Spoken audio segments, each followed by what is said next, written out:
Eu estava parado na beira da lavoura do Mário quando vi a fumaça subindo das propriedades vizinhas. Não era fumaça de queimada controlada, era desespero virando cinza. Enquanto isso, na frente dos meus olhos, os pés de tomate dele balançavam firmes no vento da tarde, carregados, verdes, vivos. Mário segurava um punhado de terra escura na mão. Apertou devagar, deixou escorrer entre os dedos. Não disse nada. Não precisava. Aquela terra estava falando por ele. 6 meses antes, eu tinha visto esse mesmo homem ser humilhado numa sala cheia de gente que se achava mais esperta que ele. A reunião era na cooperativa agrícola da região. Um salão com cadeiras de plástico, ventilador barulhento no teto e aquele cheiro de café requentado que gruda na parede. Mário tinha pedido a palavra. Levantou devagar, botas sujas de barro, camisa xadrez desbotada, boné com a marca de uma loja de insumos que nem existia mais. Ele não era de falar muito. Todo mundo sabia. Então, quando ele se levantou, alguns até prestaram atenção. Ele disse que ia converter a propriedade inteira para orgânico, sem veneno, sem químico pesado, ia plantar diversificado, trazer bicho bom para comer bicho ruim, cuidar do solo, deixar a terra respirar. Falou com aquela voz baixa, meio rouca, de quem não está acostumado a discursar. Disse que tinha estudado, que tinha conversado com gente de fora, que achava que era possível. Antes dele terminar, já tinha riso na sala. Um engenheiro agrônomo, rapaz novo, de camisa social e pasta de couro, cortou ele no meio da frase. Mário, com todo respeito, mas você vai voltar para a enxada e reza? A gente está em 2023, não em 1950. A sala inteira riu. Não foi uma risada discreta. Foi aquela risada alta, de quem acha que acabou de ouvir a piada do ano. Outro produtor, dono de uma propriedade grande do outro lado da estrada, bateu na mesa. Mário, você vai quebrar em 6 meses. Eu te dou 6 meses. Depois você volta aqui pedindo empréstimo para comprar Roundup, que nem todo mundo. Mário ficou parado, olhou para o chão, respirou fundo, sentou. Eu estava no fundo da sala. Trabalho com assistência técnica rural faz mais de 20 anos. Já vi muita coisa. Já vi gente apostar alto e ganhar. Já vi gente apostar alto e perder tudo. Mas naquela hora, o que me chamou a atenção não foi o plano do Mário. Foi o silêncio dele depois da risada. Não era silêncio de vergonha. Era silêncio de quem já sabia que ia ser assim. Saí da reunião com ele. Perguntei se ele tinha certeza do que estava fazendo. Ele olhou para mim e disse: eu não tenho certeza de nada. Mas eu sei que do jeito que tá, a terra tá morrendo. E se a terra morrer, eu morro junto. Mário tinha herdado aquela propriedade do pai. 12 alqueires no interior de São Paulo, região de Campinas. Terra boa, mas cansada. O pai dele tinha trabalhado a vida inteira no sistema convencional. Veneno para tudo. Herbicida, inseticida, fungicida, adubo químico pesado. A produção era boa. O lucro na época também. Mas nos últimos anos, antes do velho morrer, a coisa tinha desandado. A terra não respondia mais. Precisava cada vez mais insumo para produzir cada vez menos. As contas apertavam. O corpo do pai também. Morreu de um câncer agressivo, rápido, sem aviso. Mário assumiu a propriedade com 52 anos, 2 filhas já criadas, uma esposa que trabalhava como professora na cidade e uma dívida pequena, mas presente. Ele podia ter continuado no mesmo caminho.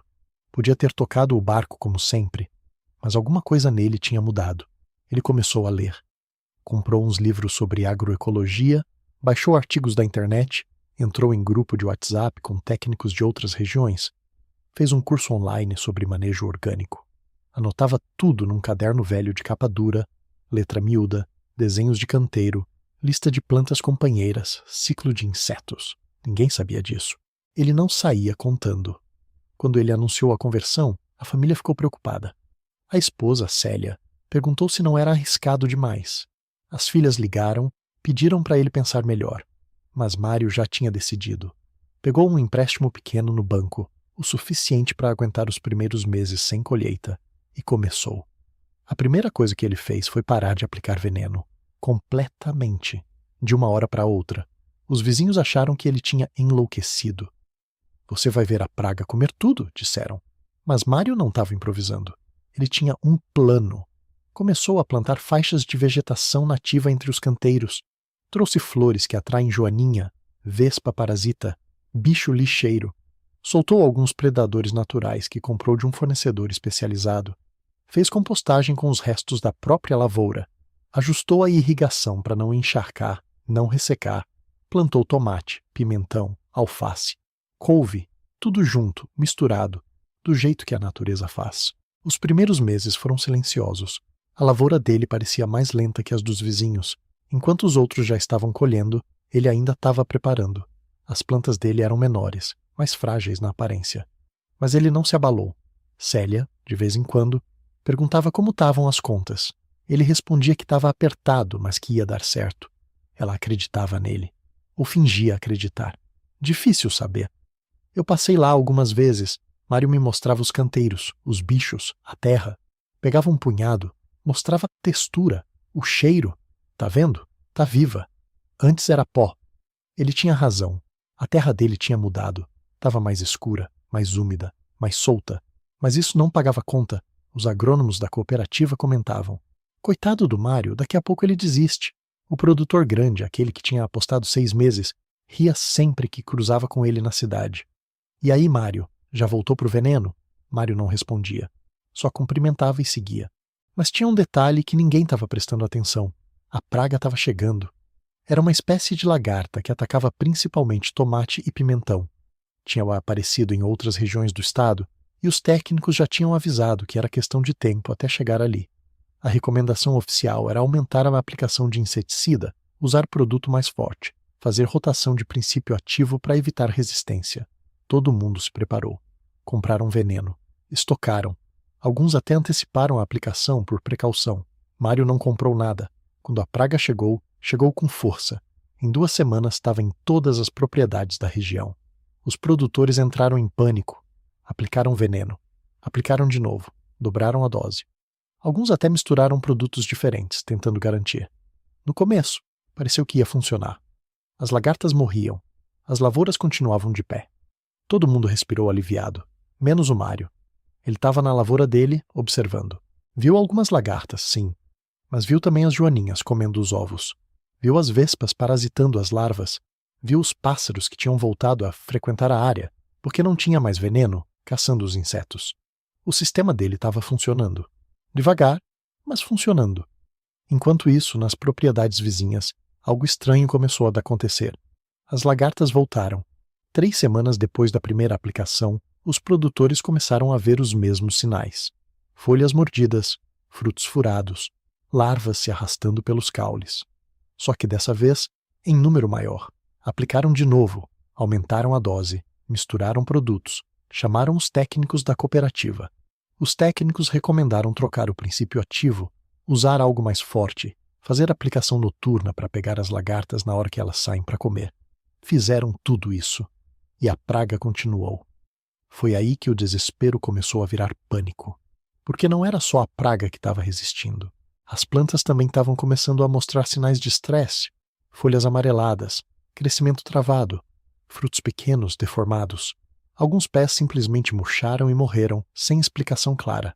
O produtor grande, aquele que tinha zombado do Mário, perdeu quase 40% da lavoura em 1 mês. Ele aplicou tanto veneno que o solo ficou encharcado de químico. A conta do insumo explodiu. Ele teve que pegar empréstimo em cima de empréstimo só para tentar salvar o que sobrou. Outros produtores menores simplesmente desistiram.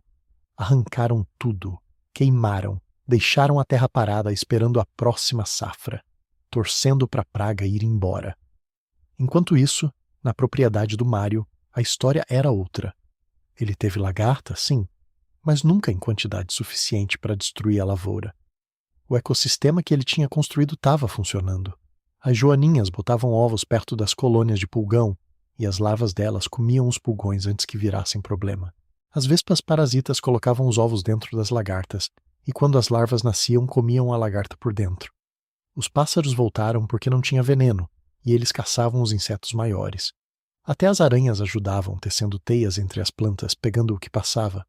Mário não fazia nada de extraordinário, ele só observava. Andava pela lavoura todo dia, de manhã cedo e no fim da tarde. Olhava as folhas, checava o solo, via onde tinha desequilíbrio e ajustava. Se uma área estava com mais praga, ele plantava mais flores ali perto para atrair predador. Se o solo estava ressecando, ele ajustava da irrigação. Não era mágica, era trabalho. Mas ninguém estava prestando atenção nisso. Até que um dia, O engenheiro agrônomo que tinha feito a piada na reunião apareceu na propriedade do Mário. Ele chegou de caminhonete, sozinho, sem avisar. Desceu, ficou parado na beira da estrada, olhando. A lavoura do Mário estava verde, cheia, os pés de tomate carregados de fruto. Dava para ver de longe. O contraste com as propriedades vizinhas era brutal. Mário estava regando um canteiro quando viu o rapaz.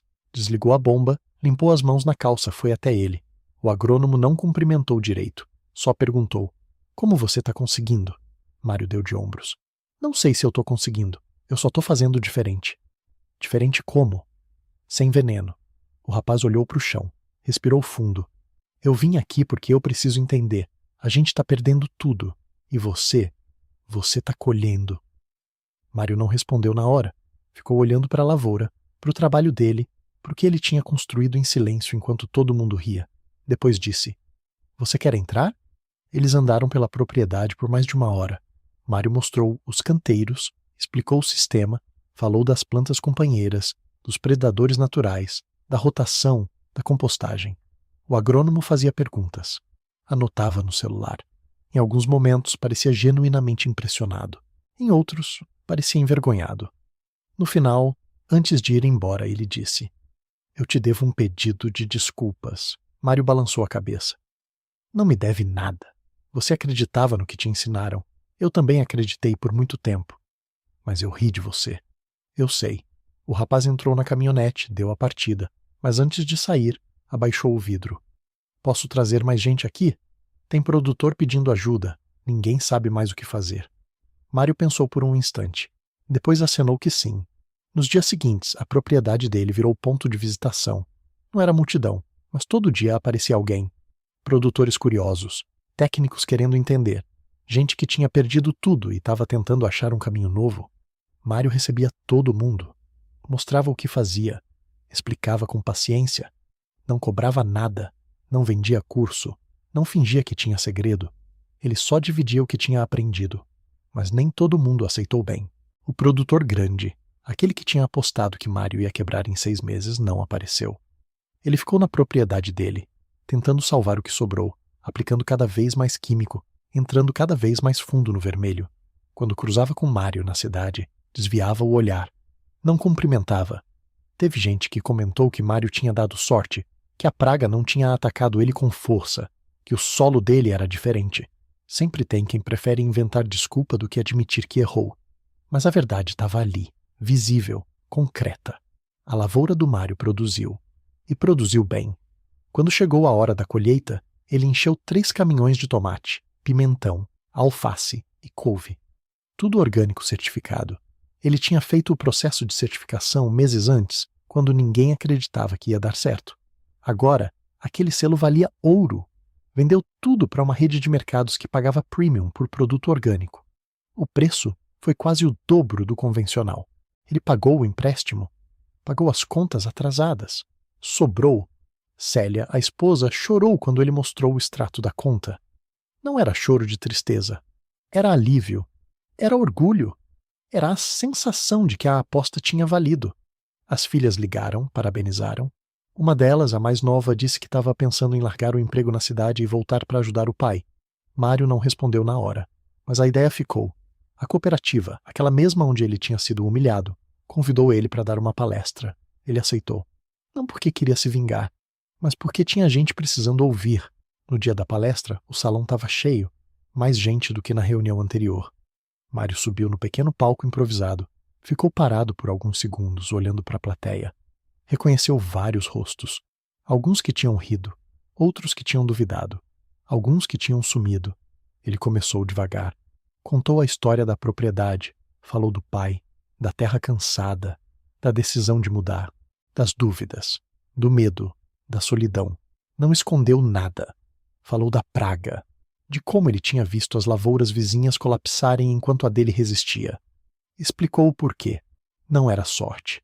Era sistema. Era equilíbrio. Era respeito pela terra. Ele não usou termos técnicos complicados. Não tentou impressionar. Só contou o que tinha feito, como tinha feito e o que tinha aprendido. No final, abriu para perguntas. Um produtor levantou a mão. Mário, quanto tempo leva para converter uma propriedade inteira? Depende do tamanho e do estado da terra. A minha levou 6 meses para começar a responder, mas cada caso é um caso.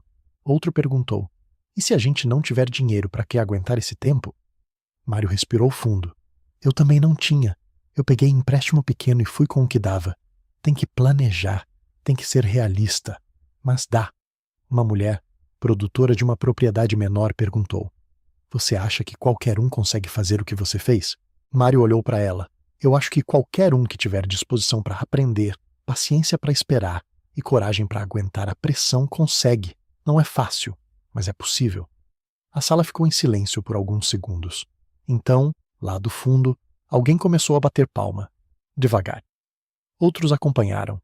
Em poucos instantes, a sala inteira estava aplaudindo. Mário não sorriu. Não fez discurso emocionado. Só agradeceu, desceu do palco e foi embora. Mas alguma coisa tinha mudado naquela sala. Nas semanas seguintes, a história do Mário começou a se espalhar para fora da região. Um jornal local fez uma matéria. Depois, uma emissora de TV mandou uma equipe gravar. O título da reportagem era algo como Agricultor resiste à praga sem veneno e vira exemplo na região. A matéria rodou no horário do almoço. Mário assistiu em casa meio sem jeito, achando estranho ver a própria cara na televisão. Mas o efeito foi imediato. Começaram a chegar ligações, gente de outras cidades, outros estados, produtores querendo visitar, estudantes de agronomia pedindo para fazer estágio, técnicos de cooperativas querendo entender o método. Mário atendia todo mundo com a mesma paciência. Marcava dia, recebia, mostrava, explicava. A propriedade dele virou uma espécie de laboratório vivo. Não era mais só sobre produzir, era sobre ensinar. E Mário descobriu que gostava disso.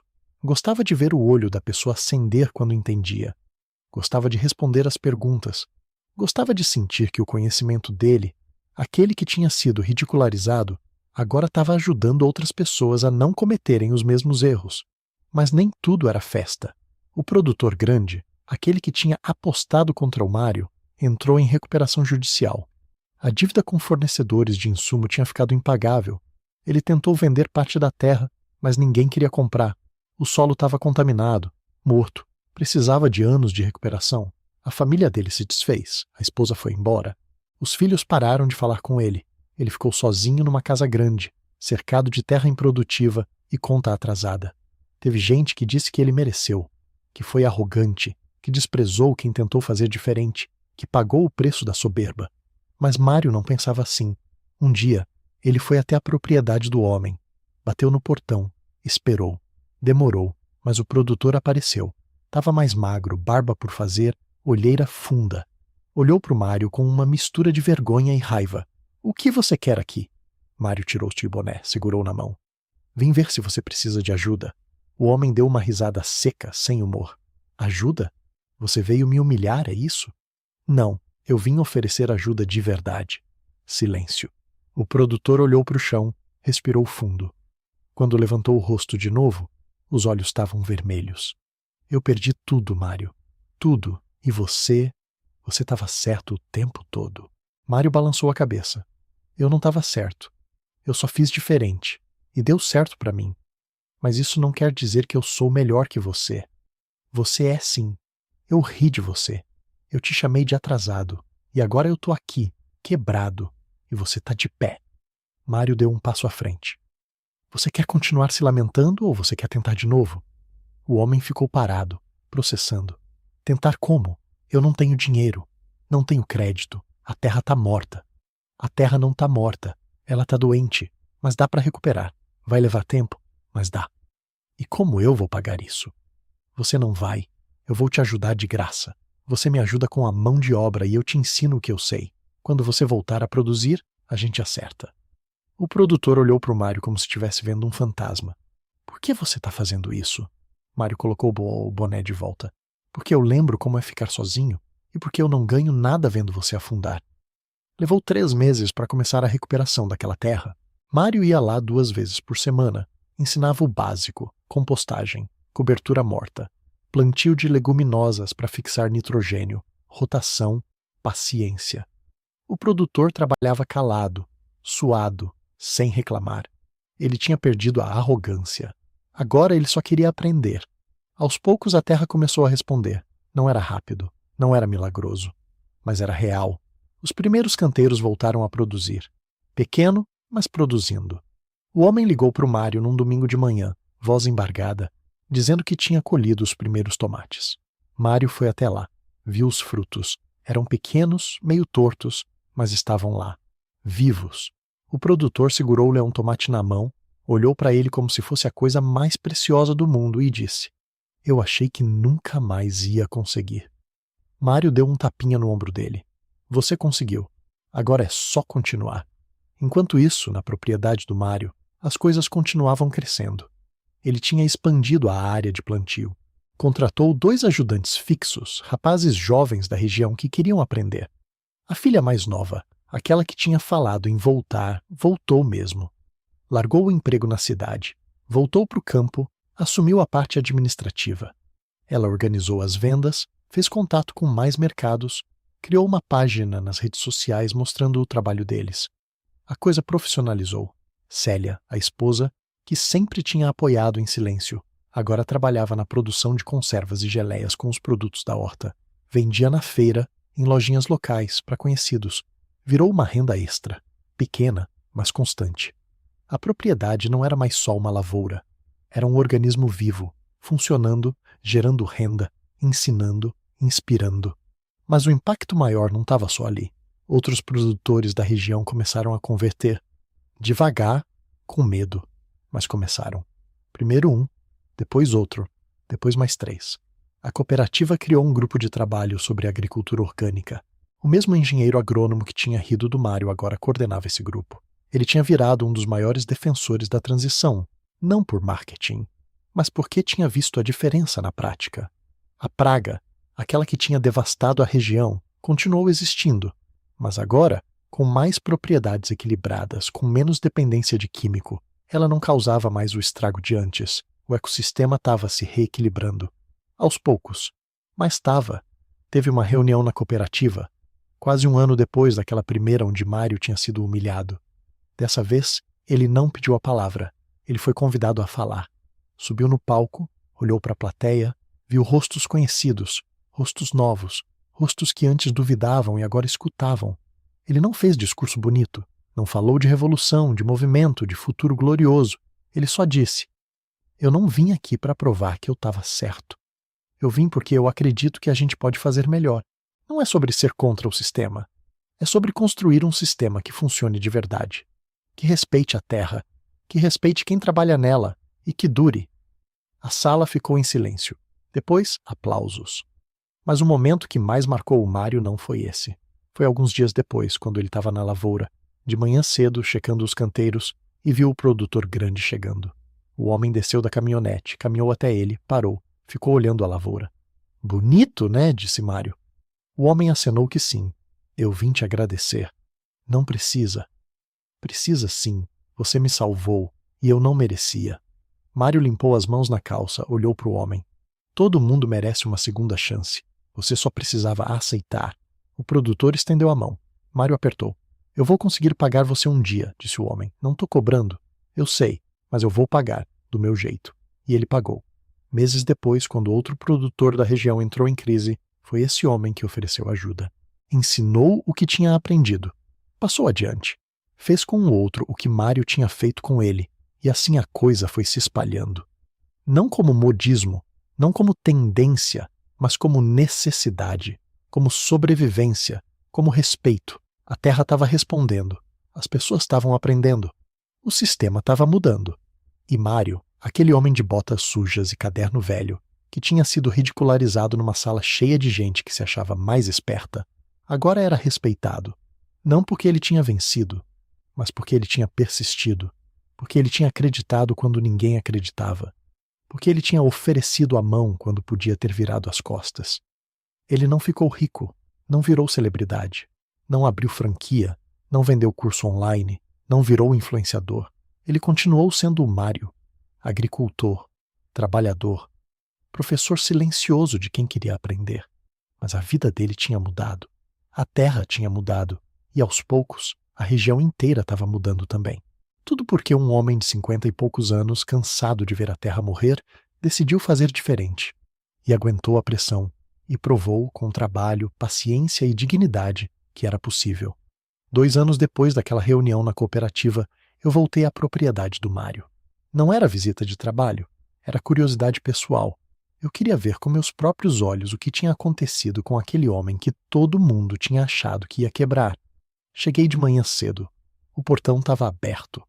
Entrei devagar, olhando ao redor.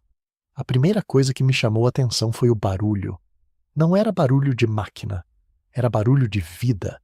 Pássaro cantando, vento nas folhas, água correndo na irrigação, som de gente trabalhando, conversando, rindo. A lavoura tinha crescido, não só em tamanho, mas em complexidade. Tinha canteiros organizados, mas não era aquela coisa industrial, fria, repetitiva.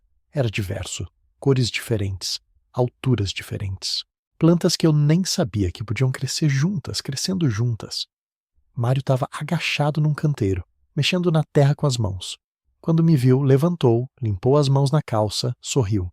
Não era sorriso de quem tinha vencido, era sorriso de quem estava em paz. E aí, como é que tá? Perguntei. Ele olhou ao redor, como se estivesse vendo tudo pela primeira vez. Tá bom, tá funcionando. A gente andou pela propriedade. Ele me mostrou as novidades. Tinha construído uma pequena estufa para produzir mudas. Tinha um galinheiro integrado, onde as galinhas ajudavam a controlar insetos e fertilizavam o solo. Tinha uma área de compostagem maior, mais organizada. Tinha até uma pequena loja na entrada da propriedade, onde a Célia vendia os produtos direto para o consumidor. Quantas pessoas trabalham aqui agora? Perguntei. Fixo, somos 6. Mas tem dia que vem estagiário, tem dia que vem gente querendo aprender. A casa está sempre cheia. A filha dele, a que tinha voltado da cidade, apareceu carregando uma caixa de tomates. Cumprimentou, colocou a caixa no chão, pegou o celular, tirou foto. É pro Instagram, explicou. A gente vende bastante por lá. Mário balançou a cabeça, meio sem entender, mas deixou ela fazer. Eu não entendo nada dessas coisas, mas ela entende e tá dando certo. Sentamos na varanda da casa. Célia trouxe café, pão caseiro, geleia feita com fruta da propriedade. A gente ficou ali, conversando, olhando a lavoura lá embaixo. Você imaginava que ia chegar até aqui? Perguntei. Mário tomou um gole de café, pensou. Não, eu só queria que desse certo. Eu não pensava em virar exemplo, em ensinar em nada disso. Eu só queria provar para mim mesmo que era possível. E provou. Provei, mas não foi fácil. Teve dia que eu pensei em desistir. Teve noite que eu não dormi pensando nas contas, na dívida, no risco. Teve momento que eu olhei para Célia e vi o medo no olho dela. Isso doía mais que qualquer piada. Célia, que estava ouvindo, colocou a mão no ombro dele. Mas você não desistiu? Não desisti. Porque eu sabia que se eu desistisse, ia me arrepender para o resto da vida. A gente ficou em silêncio por um tempo. Depois Mário continuou. Sabe o que mais me marcou nessa história toda? Não foi a colheita, não foi o dinheiro, não foi nem o reconhecimento. Foi ver gente mudando, foi ver o produtor que riu de mim vindo pedir ajuda, foi ver ele aprendendo, trabalhando, se reerguendo, foi ver outros produtores fazendo a mesma coisa, foi perceber que o que eu fiz não era só sobre mim, era sobre todo mundo. Ele apontou para a lavoura. Essa terra aqui, ela não é minha, eu sou só o guardião dela por um tempo. Quando eu morrer, ela vai continuar, e se eu cuidar bem, ela vai estar melhor do que quando eu peguei. Isso é o que importa. Eu perguntei sobre o produtor grande, aquele que tinha entrado em recuperação judicial. Mário sorriu. Ele está bem, não está rico, mas está produzindo. Converteu metade da propriedade para orgânico. A outra metade ele arrendou para um cara que planta soja, mas pelo menos não está mais afundado em dívida. E sabe o que é melhor? Ele virou amigo. A gente toma cerveja junto de vez em quando. Conversa sobre plantio, sobre vida, sobre erro. Ele é gente boa, só estava perdido. E os agrônomos, aqueles que riram? A maioria mudou de ideia. Tem uns que ainda acham que eu sou maluco, mas tudo bem. Não dá para convencer todo mundo. O importante é que tem gente nova chegando, gente jovem, que já vem com outra cabeça. Esses são o futuro. A filha dele voltou, dessa vez com um caderno. Pai, tem 3 pessoas querendo agendar visita essa semana. Eu marco? Mário olhou para mim, deu de ombros. Marca, sempre tem espaço.